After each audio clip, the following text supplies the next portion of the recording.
Empate com gosto de derrota. Esse é o sabor, a sensação que nós, torcedores, levantamos nesta quarta-feira, após o empate ontem no Mineirão, no primeiro jogo da Copa do Brasil, das quartas de finais. E aí a gente sempre faz uma análise no dia seguinte, porque é diferente a análise. No pós-jogo ali, a gente, no clima do jogo ainda, chateado, puto ou muito feliz, a gente corre o risco de passar por uma situação e não analisar corretamente. E também tem a entrevista coletiva, tem os bastidores depois, muita coisa a gente consegue repercutir no dia seguinte, junto com a análise do jogo. Então você que está aqui e ainda não é inscrito, a gente precisa aumentar a nossa base. Então se inscreva no canal, dá moral pra nós. E dá o like, gente. O like é muito importante. Ah, você fica só pedindo like. É, porque é o like que faz a plataforma entender que vocês estão gostando do vídeo. Imagina você ver o vídeo todinho e não dar o like. A plataforma não entendeu que você gostou do vídeo. Claro que tem a retenção também, que dá para eles verem também que você gostou, mas é a retenção e o like é muito importante. Quanto mais você assistir o tempo do vídeo e quanto mais o like é dado, mais esse vídeo é mostrado para novas pessoas, para novos públicos. Pessoas que estão digitando Cruzeiro, Cruzeiro e Atlético, empate ali na lupinha ali do YouTube, ele vai ser mostrado para novas pessoas. Então, dá o like e assista ao máximo desse vídeo, porque vai contribuir demais. E se inscreva no canal, beleza? Então vamos para a nossa análise. Vamos separar as coisas.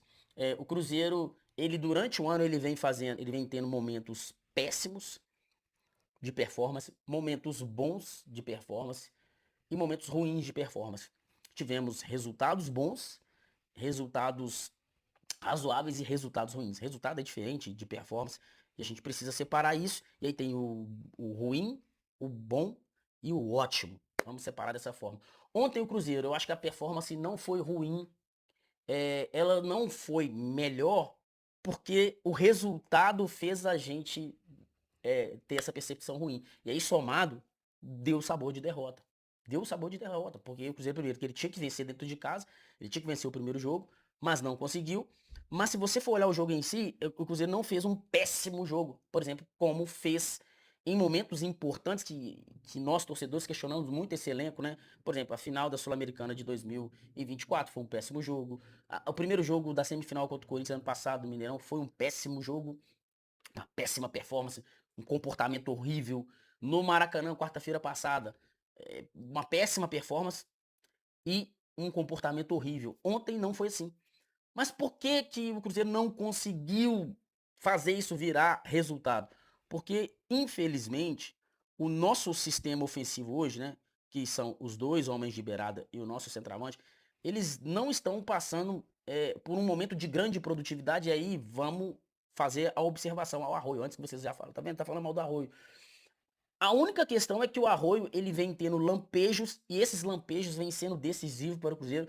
E hoje o Arroio é o jogador mais decisivo do Cruzeiro. Tá vendo que a análise ela tem que ser minuciosa? É, o Arroio vem melhorando, vem evoluindo sem a bola, vem ajudando bastante, correndo mais, tá melhorando. Ainda não é o que vai fazer ele ser o jogador espetacular que a gente espera que ele seja.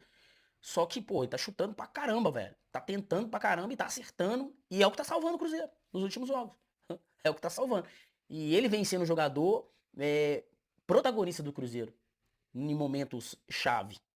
Vem sendo ele. Não é o KJ e não é o Matheus Pereira, não é o Gesto, é o Arroio.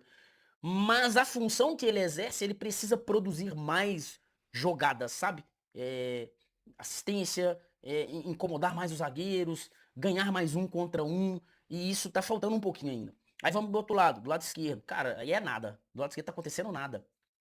Não tá acontecendo nada. E aí o Christian faz falta. Eu não sou o tipo de pessoa que critico quando algo tá sendo feito. Porque eu não tô lá na mesa do Cruzeiro e escutando o que os caras estão planejando. Eu não sei qual que é o plano. Então, cara, tem coisas que eu olho assim e falo, cara, é o que tem que ser feito, vamos fazer e vamos apoiar. Ah, o Christian queria sair do Cruzeiro? O jogador ele quer sair, ele quer independência financeira. Cara, eu não vou segurar ninguém na minha empresa. Eu não seguro ninguém na minha vida. Quer ir embora? Tem que deixar aí. Ai, que não pode perder o Christian. O cara, ele quer ir embora. Então tem que deixar o cara embora. Mas a verdade é que o Cruzeiro não conseguiu repor a perda do Christian. O Christian era esse jogador. Podia jogar nas duas, cara. Pisava dentro da área, incomodava o lateral, driblava, sofria falta, dava assistência. O Christian tinha muito volume de jogo. Você entendeu a diferença do Arroio pro Christian? O Arroio no quesito é, decisivo, protagonismo, mas em volume de... nesse quesito ele conseguiu preencher, ele tá conseguindo preencher o espaço do Christian, que era decisivo também, tá? Fazia seus gols, dava suas assistências, era importantíssimo, que o Arroio vencendo. Mas em questão de volume de jogo que o Christian criava, cara, o tempo todo era absurdo. E hoje o Cruzeiro não conseguiu repor isso. Nas duas pontas, cara, a gente não tá conseguindo repor isso. Não tem volume de jogo. Então por isso que ontem Matheus Pereira e Gerson até fizeram um jogo bom. Não foi excelente. Fizeram um jogo bom, conseguiram levar a bola até o último terço, conseguiram criar algumas insinuações. Mas se esses três jogadores da frente não produzirem volume de jogo, o jogo deles não passa pelo SofaScore. Não adianta você ir lá e olhar a nota do SofaScore. Não adianta você ir lá e olhar alguns gráficos do jogo. Você vai falar assim, pô, Matheus Pereira e o Gerson jogou nada. Volto a falar, não foi um excelente jogo, não foi o melhor jogo deles, mas não foi péssimo. Mas por que isso não fez o Cruzeiro vencer? Justamente por causa desses três jogadores nossos da frente. E aí eu deixei por último o Caio Jorge. O Caio Jorge, cara, muita gente fala, não é mais o mesmo, é jogador de um ano só. Eu não acredito nisso. Eu acho o Caio Jorge um grande jogador. Ano passado foi artilheiro do Brasileirão, da Copa do Brasil. Isso não é sorte. Isso não é sorte, é método, é atitude, é comportamento. Mas isso fez o Caio Jorge ganhar um status e uma relevância. Aí levou ele foi para Copa, ele foi para a seleção brasileira, quase foi para a Copa do Mundo. Mas a verdade é que o Caio Jorge mudou um pouco o seu comportamento do ano passado. Ano passado o Caio Jorge ele estava focado em ganhar jogo, em fazer gol. Cara, agudo. Ele só pensava no gol. E tem algo na neurociência que diz o seguinte: o pensamento ele cria sensação e a sensação gera comportamento que gera o resultado. Então, se você fizer o inverso, pega o resultado, linka ao comportamento, linka às sensações e linka ao pensamento.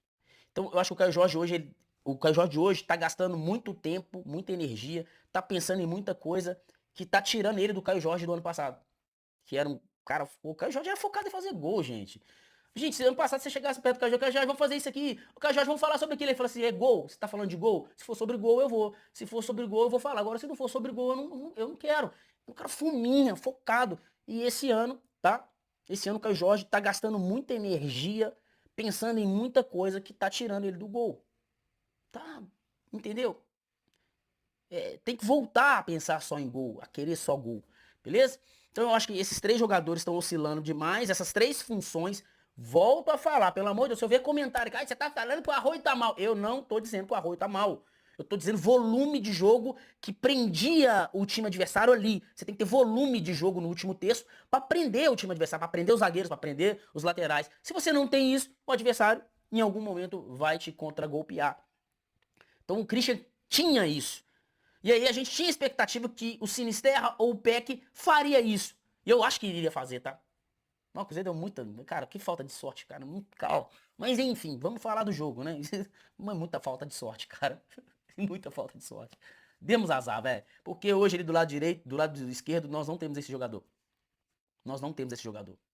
E aí, o meia, que é o Matheus Pereira e o Gerson, eles, cara, eles não são jogadores de pisar dentro da área e fazer gol.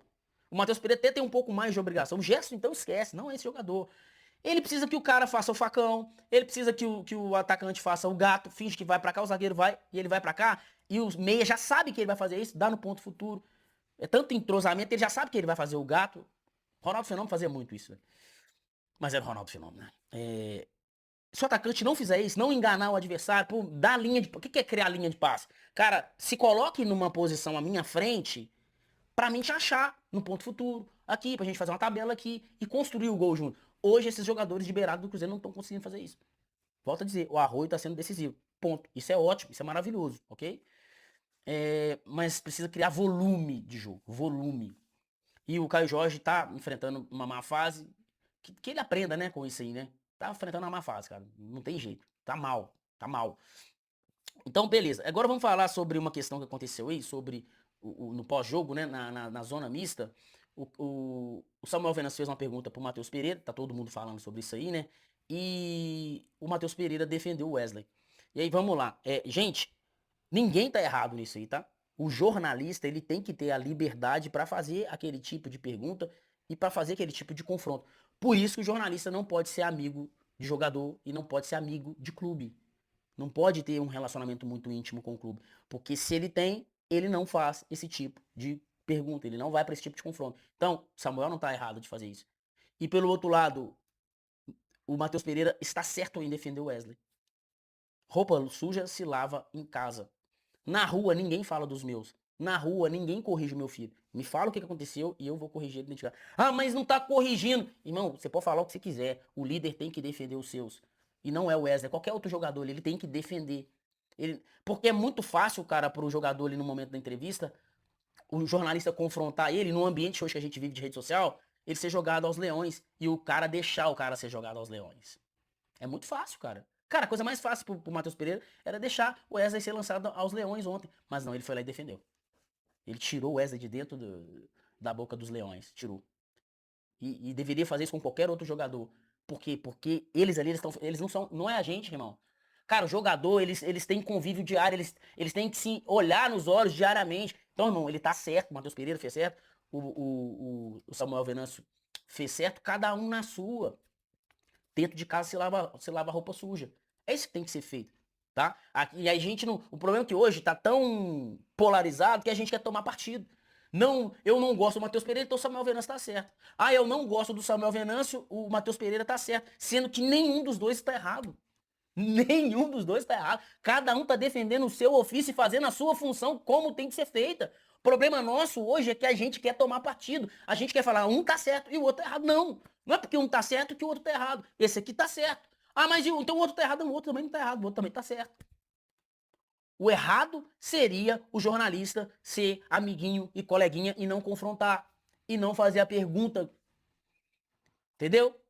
E não poder abordar com educação daquela forma, porque foi uma abordagem com educação, mas tem que ser feita, ela precisa ser feita. Por isso que o ambiente tem que estar limpo, não pode ser coleguinha, amiguinho. E o Matheus Pereira, com educação, foi lá e respondeu e defendeu o seu. Tem que defender. Porque o cara que não defende, o líder que não defende, ele não tem caráter. Ele vai na onda da imprensa, ele vai na onda da mídia, ele vai na onda das redes sociais. E ontem o Matheus Pereira poderia muito bem ter ido na onda. Vou na onda aqui. Deixasse o Wesley lá. Entendeu? Então todos os dois tá certo. E agora eu vou dar a minha opinião sobre o gol, ok? Já falei que, ó, o Samuel tá certo, não tá errado. E o Matheus Pereira tá certo, também não tá errado. Agora eu vou dar a minha opinião sobre o gol. Vamos lá. O Cruzeiro era senhor do jogo no momento em que sofreu o gol. Fez o gol aos 14, sofreu o gol aos 24. Foi uma janela de 10 minutos. E durante esses 10 minutos o Cruzeiro comandou o jogo. Aquela, como eu te falei, bola passando na área ali, o Gerson e o Matheus Pereira conseguindo levar a bola no último terço. Só que esses três jogadores não estavam conseguindo vencer os duelos pelas beiradas. Tanto que o gol do Arroio foi por dentro. Foi por dentro. O Caio Jorge não estava conseguindo criar linha de passe, não estava conseguindo finalizar, não estava conseguindo fazer tabela, não estava conseguindo.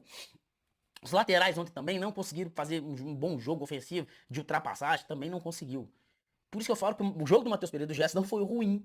Só que se esses não forem, eles não vão. Enfim, e aí o Wesley tem um erro, a bola dominada, o Cruzeiro ia sair no contra-ataque, ele tem um erro técnico, e aí o Atlético retoma a bola. Só que o gol não sai imediatamente ao erro do Wesley. A zaga com buraco, como foi o gol do Flamengo, sabe aquele desânimo, aquela preguiça? Não.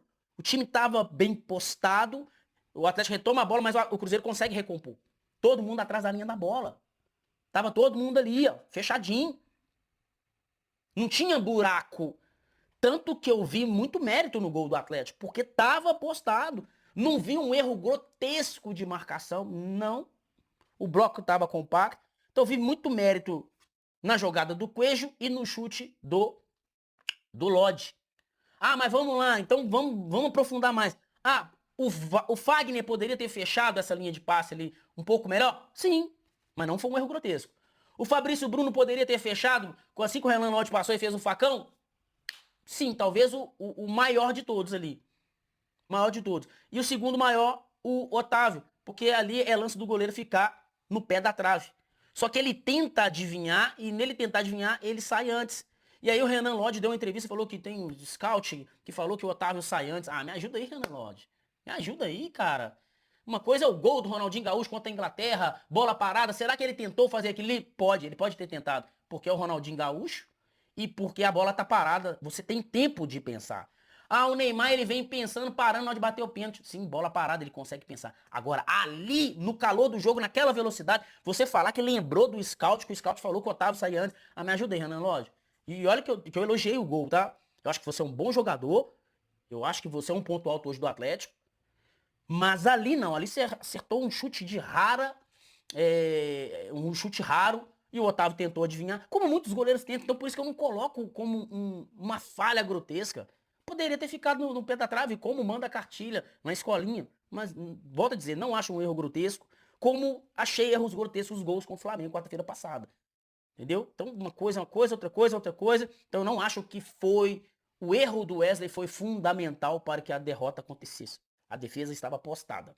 Talvez um pouco mais de atenção do lado direito ali, do Fagner, do Fabrício Bruno e do Otávio, o gol não teria saído. Mas não é terra arrasada. Já vi gols assim que eu ficava assim, pô, mano, aí é ridículo, né? De deixar a gente com ódio.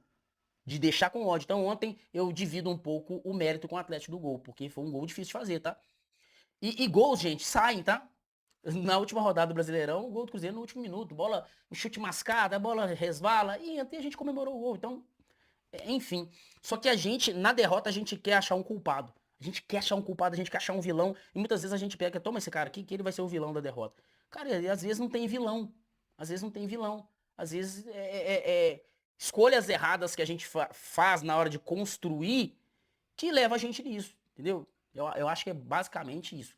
Eu acho que o ano do Cruzeiro, as decisões como foram feitas, a direção que a gente foi indo, nos trouxe pra isso aqui. Inclusive, volto a dizer, o Christian e o Kaique tá fazendo falta pra caramba. O Cruzeiro não conseguiu repor. Não conseguiu repor. Eram jogadores que davam muito volume. O Christian é muito forte. O Kaique é muito forte fisicamente. Ele sustentava muito a bola. Sustentava muito o jogo. Então ele com a bola no pé, ele conseguia manter a bola. O Cruzeiro defensivamente muito forte. O Christian também muito forte, muito jogo. Então, cara, era válvula de escape, cara, pro Matheus Pereira, pro Gerson. E hoje a gente não conseguiu repor esses jogadores. E hoje faz falta. Beleza? Então, eu não acho que o Samuel Venâncio tá errado, que o Matheus Pereira tá errado. Ambos estão certos e fazendo a função que tem que fazer. O jornalista não tem que fazer a função do líder do elenco. E o líder do elenco não tem que fazer a função do jornalista. Cada um dentro da sua. E nós do lado de fora, nós do lado de fora. A gente não tem que botar lenha, botar lenha e gasolina e riscar o fósforo. Não, velho. Cara, vida que segue, aconteceu, né? Não tem certo ou errado, a gente não tem que tomar partido, né? E ficar contra o Samuel ou ficar contra o Matheus Pereira. Não, vida que segue, velho. Agora é terça-feira. O Cruzeiro tem totais condições de vencer o Atlético dentro da Arena MRV. Tem que vencer. O Atlético não é o Flamengo, gente. Não tem a qualidade do Flamengo. O Atlético, como qualquer time que joga em casa, vai ter que sair um pouco mais. E nele sair um pouco mais, por exemplo, se o Atlético sair um pouquinho ontem a mais, ele gera os espaços.